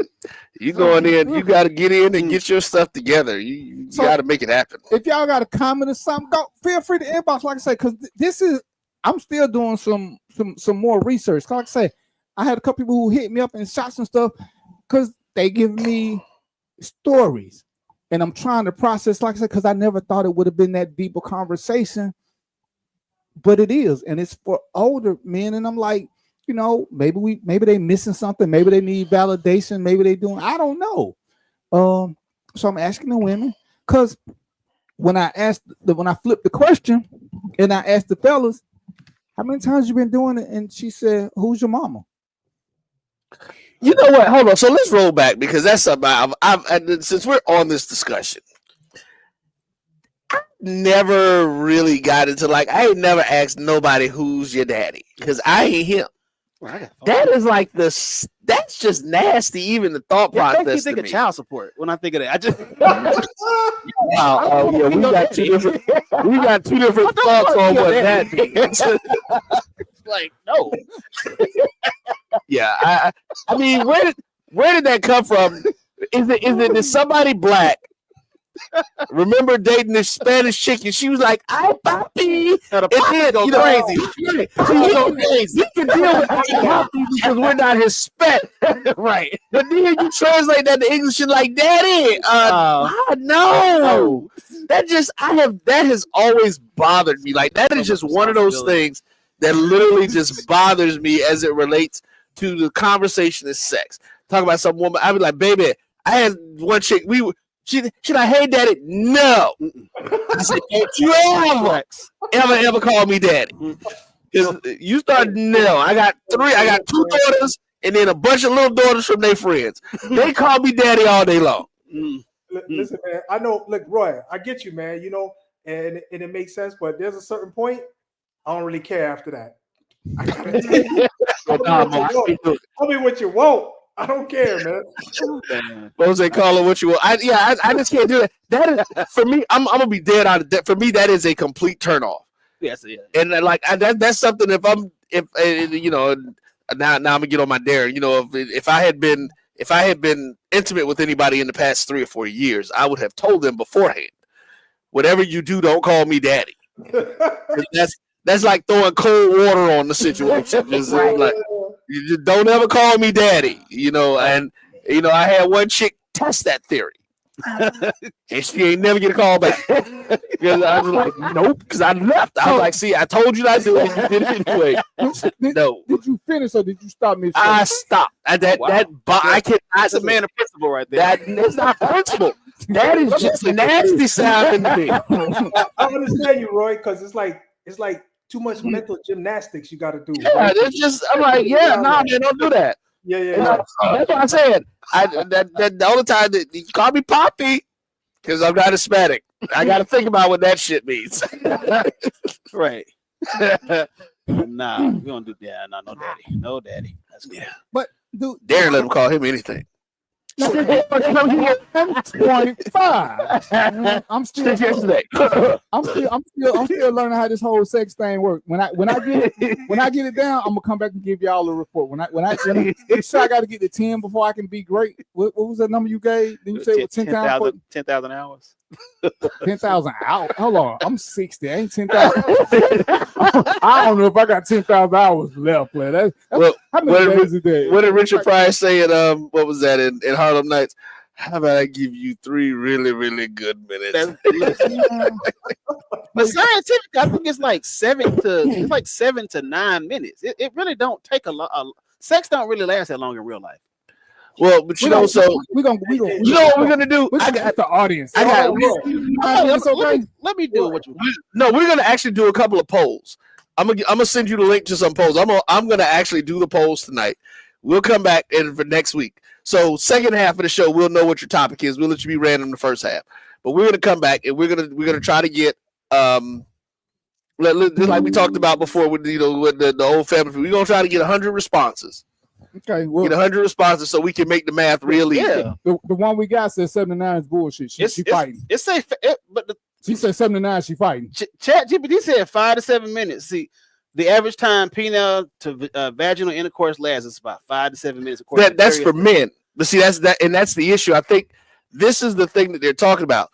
If you ask how often, because there are two questions. We have to ask multiple questions. Because here's the other situation. It takes that long mostly for men because people have to realize the penis is nothing more than a muscle. Anytime you exert a muscle, it is going to overload at some point in that process. That's what he does. Let's get the technical science. That is what ejaculation is. It is just a muscle overload that they teach you when I was a trainer. That's what we talk about, muscle overload, when you can no longer continue the exercise or whatever it is that you're doing. For men, yes, it can take that long. It's usually quicker. But if you had women 5 minutes of push-ups, you would die. If you No, had it 5 minutes worth of push-ups, you would die. I used to know. Listen, up until when we first started doing the show, when we were doing, I was still in the middle of my stuff. I was literally doing 400 push-ups a day. Oh, that's crazy. And that was me backing off from what I used to do. 400 a day or 400 straight push-ups? No, 400 a day. Okay, but what I was doing was 100 or so at a time. So I was going for 4 or 5 minutes at different. Again, it's building your muscle. You're not going to continue that though through the thing. Just like that's how I said. The thing with sex, you're going to do that. For men, it's different because our sex is motion. Our ejaculations happen because of motion. Motion and the wetness are the main two things that will either speed up or slow down a man's ejaculation. Women need you to hit a spot. And the problem, damn it, is that spot different in most of these damn women. And so you sitting around here fishing, trying to find a spot for her to be like, and watch this, Derek, because she lock on you. With that daddy, that's the spot. We're having a mission of guilt. And when you hit that spot, because she's sitting there because you've been looking for it for 3 minutes. You ain't got but 2 minutes left on your clock. Going to chat GPT 2 to 4 minutes left on your clock. So she like, damn it, don't move. That's it right there. Keep going. So, ladies, what we need is for y'all to put a highlighter where y'all need us to be so we can just put a little highlighter. You know what I'm saying? No, what you need to do is Negroes need to kill their ego and you need to ask the damn question. Yeah, you got to. Where your spot at, man? What you like? You got to be a student of the. Again, from the research, it's more than just killing the ego. Some of y'all need to put the weed and the alcohol down. It shit catches up with you. So that may be where you the 3-4 minutes at. Alcohol is a depressant. I don't care how good y'all thought it was. If you ask her, if you go to another room and let people ask her, most y'all who are doing alcohol, it may seem like an hour and a half, but it was like 1, maybe 2 good minutes before you went into some other shit. Alcohol is a depressant. It might make you relax more, but from what I'm understanding, during sex ain't when you want shit relaxed. You want shit to stay rigid and firm. But Honey Jack, that may be something different. Honey Jack Daniels. Oh. Yeah. So that might be some honey pack, some demon elixir. That's what I thought. I'm like, well, damn. Yeah, no, how did we get there? Right. That Honey Jack might be some demon elixir then. So that's all I'm gonna say on that one. So we're gonna our super secret. So we're gonna see if we can get her to bring some of her girlfriends, and we're gonna do a show and ask the women what's really going on. So we got a bunch of guys here. We know what women are doing, and I'm gonna stick to that. Men know what women do more than women will admit to amongst their friends because they want to be. Most of them want approval, so they ain't gonna say how much they did. Guys do the same thing. So if you want to know what guys are doing, you gotta ask women. Because all these dudes talking about what they do, oh man, shit, I'm in there 3-4 hours. I'm like, dude, every time I see somebody who say they having sex every day, I'm like, you got to be sick. They ain't got no job. I tried. You don't have a job if you're doing that. 3 hours when I was married. So y'all don't get this shit twisted. I tried the 30-day challenge. By day 12. By day 12. You tired. No, my shit hurt. My shit hurt. You're rubbing raw. So I'm thinking when y'all doing it, some of y'all ain't doing certain things. Y'all must be talking about hand jobs or flirting. You ain't doing the shit. Or y'all on that Minuteman shit. But at day 12, if I didn't never get a hard on again, I would have been okay. My shit was rubbing raw. Oh, they have sex every day, 3-4 times. I'm like, you're full of shit. Because I was a young man then. Like I said. Woo, how y'all doing this shit like that? Well, you know what causes that, or what happens is there's two factors for a man to be able to do it, and the main thing so that doesn't happen is you've got to be doing other things for the women.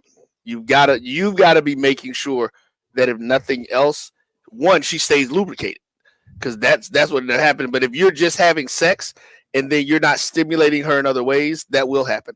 I can say this: when I was married, when I first got married, and I'll say this when I first got married, we on a weekly basis, at least for the first 2 years, I'll say the first 2 years, we were literally having sex 12 times a week at least. God damn. That's great. And you're right. Some of it, all of it isn't. I'm not claiming I was in there for 2-3 hours all the time. Hell, I would come home for lunch, get me a quickie, and bounce. You know, we would in the morning before I got up and left to work, right out doing what we doing. But it wasn't all. And again, the situation is it's not all about me just busting a nut. Right. That's the problem that most men have. Their thought process is about them just doing something, them getting over. Right. But if you're stimulating her, if you're doing things for her, you know, look, we done had this conversation before on the show way back. It's been a long time. But, you know, hey, look, fur burgers were pretty nice. You know, you get your fur burger in the morning and then you head on off to work and do your thing, do the stuff. And that's what I'm saying. It's got to be something else other than intercourse. No, it's not just straight intercourse. No.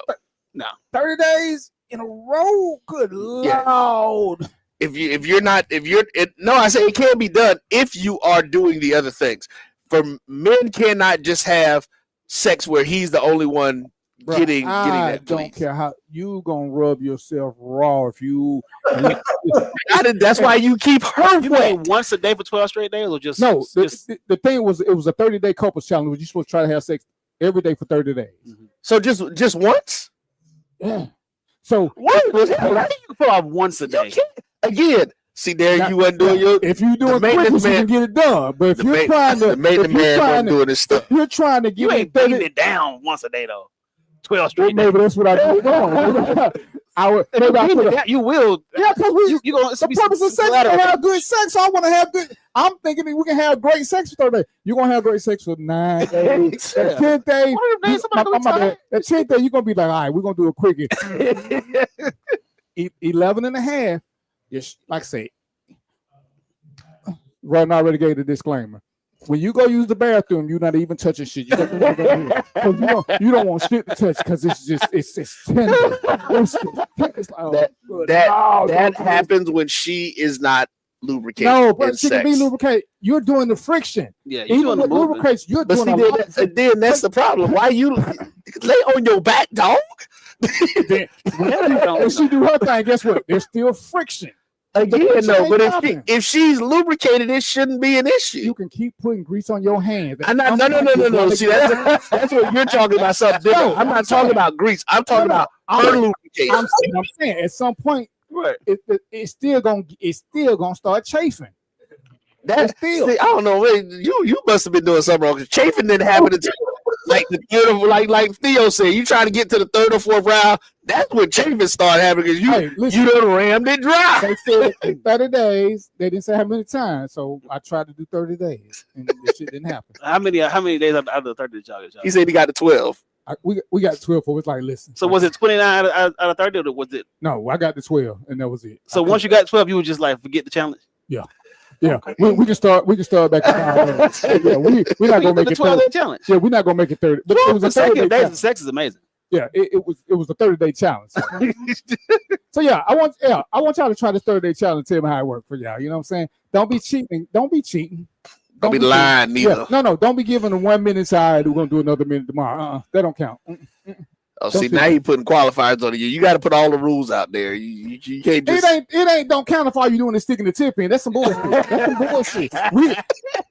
Fellas, if all she do is let you stick the tip in, do you count that? No, it don't count. I count it. So back in the day, I counted it. Not now. Back in the day, that's I got a body. We're not playing that game. Feel like that's on the count. No, because I don't. Anyway, man. Yeah. I don't bet women who say that he only put it in. You mad, brother? Okay, so you finna have 3 dudes who finna be. we're gonna all be here in fucking 2 hours revisiting shit, taking our shit back. You know, D, hold up.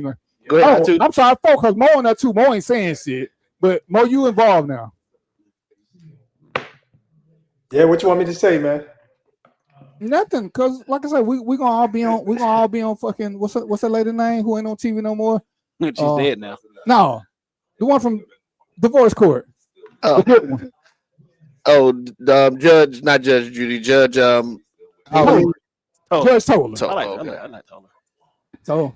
Well, you know, D, we are going to do these questions, though. We're not going to talk about your challenge, Darren. You know my phone going off. You know what I'm saying? My insurance people. So you don't care. That's what his phone. My insurance calling me, want me to fill out some more applications and shit. I'm not. Nope. 1.5. I'm sticking with that. I'm surrounded by sinners. I'm sticking with that. Sinners and heathens. And as y'all can see, I didn't get struck by lightning, so y'all know what that means. If it's on yes, the building is well insulated. That's what that means. I would move it so y'all can see the light, but I might get in trouble if I get somebody on camera who said if I get them on camera, they're going to like get my first. Oh, that's me. Let me know I'm supposed to be getting ready to do my closing. I'm about to say yes, because I can't even getting all efficient. Go ahead, man. I always have that, so I can keep focused. Because sometimes, you know, we do. Yes, you go Theo on a tangent. Because Theo be distracting me. When in doubt, blame somebody else. That's what my mama said. I'm not taking the blame for no shit when I got 2 other bullets. And now I got 1, 2, 3, 4, 5. I got 5 people to blame. Okay, first of all, let me just say this. Don't be telling my mom what you heard on this damn show. Y'all are liars. Tell the whole story. Say I was the host and everybody else was talking about. Tell them that her son stuck with his 1.5. Tell the whole truth. Because my mom said, she called me, she said, did you do a show? I'm like, Mama, what you talking about? She said, can I watch it? Yeah, I got parents. Nah, it costs money to watch the show. It costs money, they ain't gonna do it. She ain't gonna do it. But clearly some of you snitches love to go back and tell my mama what her son is talking about. This is DDP. This ain't her son. So what we're gonna do right now? So I'm gonna try to like I'm a responsible human being since I got adults in the room who are not fucking acting right. These have got to be the most heathenist adults I have ever had a show with. Heathenist. Now you gonna make me call. Now you gonna make me call Natalie and let her get on the air messing with you about what you used to do. What you mean, which Natalie? Shit. Oh, right. I'm like, no, man, you got so many names. I'm like, so you know, this is hey, but see, this is why we do the show so we can have uncomfortable conversations and they can be fun because you can make these fun. Just don't be so serious when you have conversations. Ladies and gentlemen, y'all can learn a lot when y'all just sit back and relax. And you know that lie y'all tell about y'all dating y'all best friend. The conversation shouldn't be contentious. Get you a drink. Some of y'all need 6. Smoke a little weed if you need to. JBN and already gave the disclaimer. We ain't promoting drugs and shit, but whatever you need to relax. Weed ain't a drug. You know, in VGCS is a drug. So you know, drugs are manufactured. Have these conversations and get to know your partner and have fun with it. From what I'm told, it makes the sex better when you can laugh and everything ain't so serious and uptight. You can have it. So. But relax and be willing to have a conversation. Be willing to have a frosty mug or shut the fuck up and learn something. Just sit back and learn. You ain't got to defend yourself. You know, everything don't apply to everybody. And really, when I tell you this is what I'm learning from other people, this is what other people tell me. And the greatest thing about, and I tell you this all the time, between this show, these pages, most of these people I don't know personally. So it ain't my circle of friends telling me stuff. It's people who don't know me, so they ain't got no reason to try to win favor with me. They're just telling me, and they free flowing with it. And I just compile some of the data, and I just start looking at the answers, and I come back and say them because I know what most of my friends go say. I know them. So this is, sometimes step outside your box. So let's see. We got 7 minutes left. I'm gonna let the producer tell you some things he got coming up because he trying to find a couple of people who want to host some shows. And this is what I will tell y'all before he start. If you really want to host a show but you're not sure how, I'll give you some. I will dedicate some time to help you because I had help when I started. So I'll help you to get the hang of it. So, tell them what's going on with my JBN in the future. Well, we're moving forward with the mission. It's time to change the world. We're going to start doing stuff, and we have a lot of fun with conversations like this. We do spend time where we do get into some very serious and needed conversations about things that go on in our community, around our community, things that we need to do, how we can make it better, stop waiting for other people to do things, and moving forward. And then we are going to have fun like this because, again, these conversations need to be had as well. Like I said, as he was saying his thing, my point was going to be, dudes, stop thinking you're Superman and just ask questions. There's so much more that you can find out about your lady if you just ask some of those questions. Be a student of that person. And look, even if you don't want to do nothing but have sex with them, that's all on y'all. Whatever your relationship is, ask the questions. Not that question. No, you ask every damn last one of them. Don't ask whose is it. Oh, well, no, that's not that question. That's not a question that's making her feel any better. So no, you don't ask that one because she's gonna lie to you 90% of the time when you say that. They're not lying. They just won't answer the question. But yeah, so no, but we're definitely looking for people. If you're interested in doing some talk shows, let us know. We got some spaces open. Getting back to doing some things. We're going to get back to doing our live studio audience shows, which we might need to go ahead and plan for either this month or we can look at going into May, so we can get it together and figure out when and where we're going to do. Well, not where. We know the where, the when. If we're not going to do it on a Wednesday, if we're going to do it on a Saturday, just depending on who's scheduled, what the guys' schedules and everything look like. But we will be doing that. We used to go out to Mangoes and hang out and do stuff, but now we've got a space that we can do it in. We've actually got our own caterers who do great food, so we'll be able to bring it in and have some stuff. And we might do random thoughts after dark one evening. Be in Bible study. Yeah, okay. And so we'll get that together. But that's what we got. Just stay tuned, man. Start telling your friends. You'll start seeing more commercials and stuff for all of our shows from the network, and we're getting ready to do, like I said, what we planned on doing. All right, and I'm gonna let Mo tell y'all what's up, and I'm gonna tell y'all, Mo, tell them about your group, because if the financial situation is bothering you, y'all might need to get in his group to figure out how to ride this wave out. Yeah, so I got a group. I've been doing this for quite a while. I'm a philanthropist, and I got a group where I teach strictly Black folks about finance and the stock market, and basic finance and the stock market. These are two things that, in general, Black folks don't get on their educational journey, not even through college, unless you specifically seek it out. When you're in grade school and high school, it's changing now, but the landscape in the past was different, where you don't even see that stuff. Nowadays, you'll see a little bit of it, but what I do is I make it free, I make it fun, and it's profitable and beneficial to your future. So it's something you should look into.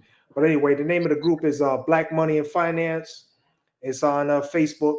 Seek it out, or you can get in touch with DVP. He got all the information. And join the group, learn this stuff, because you're not gonna see it. You're gonna listen. If you don't do what I'm telling you, it's fine, but you're gonna probably be upset at yourself and be like, man, I should listen to that dude, because that's exactly what I did. I didn't listen to the stuff early on, and then later on I was like, why didn't anybody show me this? Then I thought back and I was like, oh, they did. I just didn't listen. So anyway, do yourself that favor. Theo, what you got for me? I'm saying he got to show you. Yeah, I ain't gonna call him out, but he got to show he ain't invited me on here. That's all I'm gonna say. What you got, Theo? Chasing Huxtable. You can follow me on IG, Facebook, fan base, and Threads. I actually have not done an episode in a while. But I will be picking. That's what he said, so I won't bother him. But he did an episode the other day. I ain't gonna say nothing. I didn't. This is my story. But yeah, that's pretty much it. So to my two off air guests, y'all got something y'all want to share that y'all want to say, or you want me to say it for you? So me and you gonna be friends now? You were laughing at me before. I didn't know if you were laughing at me or with me. You know what I'm saying? I'm sensitive. Old people will cry easy. I'm old people.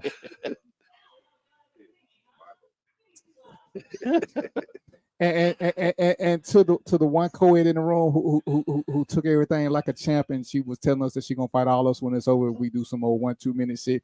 You got anything you want me to share with people? Or you just I can't share that with the people. Women.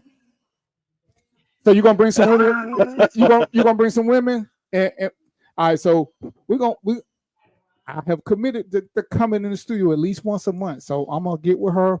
And we're going to have some women here. We're going to talk about, fellas, I want y'all to pay attention. We're going to talk about what's going on. And remember that everything don't apply to everybody.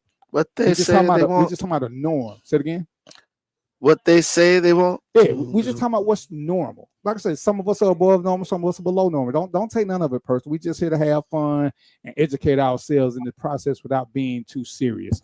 I'm here every Wednesday from 6 to 8 Eastern Standard Time when I ain't in California, and I'm going to try to do a little bit better about that. I'm going to hold a couple of people hostage, and I'm going to start releasing videotapes if they don't start doing shows when I'm out of town.